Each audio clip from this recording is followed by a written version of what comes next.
आइए आज के वीडियो में हम जानते हैं गंगा स्नान क्या है। गंगा स्नान के आध्यात्मिक रहस्य क्या है। गंगा स्नान बहिरंग साधना के अंतर्गत है। सभी वर्ण श्रेणी के ऊंच नीच जन सामान्य गंगा स्नान कर सकते हैं।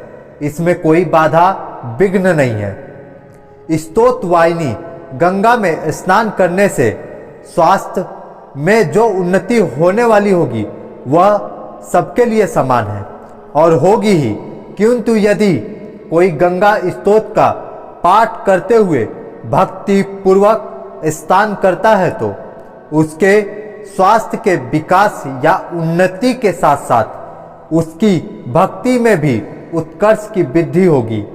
यह उसका अतिरिक्त लाभ होगा, इससे अधिक और कुछ भी नहीं है।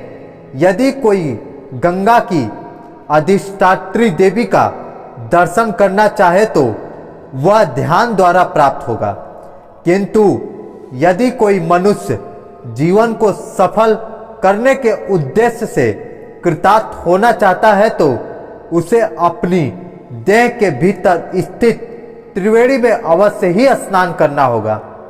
प्रत्येक मनुष्य के शरीर में 3 नाड़ियां होती हैं, इंगला, पिंगला और सुषुम्ना नाम की ये 3 नाड़ियां हैं जो ज्ञान संकलन तंत्र के नाम मतानुसार गंगा इंगला नाड़ी की प्रतीक है, यमुना पिंगला नाड़ी की प्रतीक है, सरस्वती अर्थात सुषुम्ना नाम से परिचित है।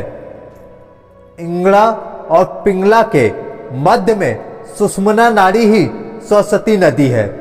आज्ञा चक्र में इन 3 नाड़ियों के संगम स्थल को तीर्थराज त्रिवेणी प्रयाग कहते हैं। यदि कोई उस आज्ञा चक्र में स्थित तीर्थराज प्रयाग में स्नान कर सके अर्थात वहां सहस्त्र में क्षरित या निर्जित अमृत की सहस्त्र धारा में डूब सके तभी वह समस्त पापों से मुक्त हो सकता है अथवा मुक्त हो जाता है।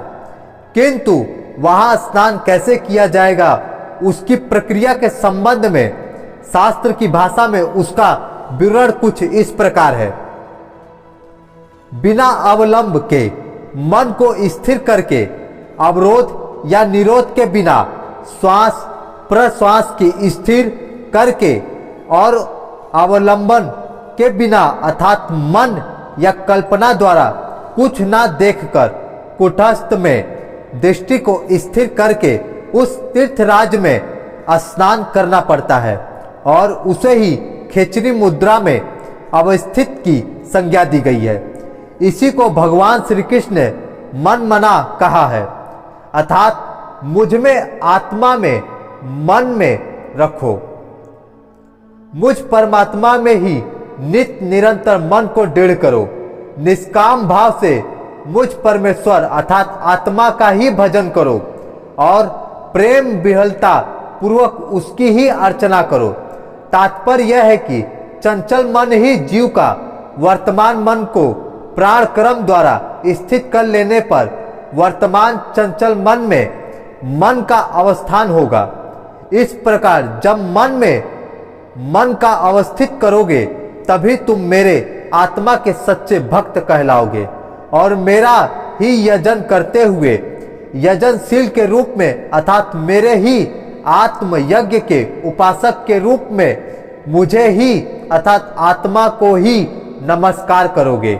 इसीलिए प्रहलाद को जब भगवान का दर्शन होता है तब उन्होंने अपने आराध्य देव को नमस्तुभ्यो नमो कहकर प्रणाम किया था।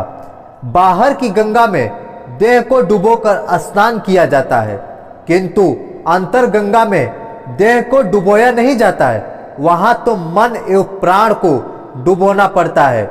इस प्रकार मन एवं प्राण को कुटस्थ रूपी त्रिवेणी में यदि डुबोकर स्नान कराया जा सके तो जीवन धन्य हो जाता है। सांसारिक मोह माया या भाव रोग दूर हो जाते हैं और जन्म मृत्यु का प्रवाह समाप्त हो जाता है। किस प्रकार और कैसे उस आज्ञा चक्र में स्थित तीर्थराज प्रयाग में मन एवं प्राण को डुबोकर स्नान किया जाता है।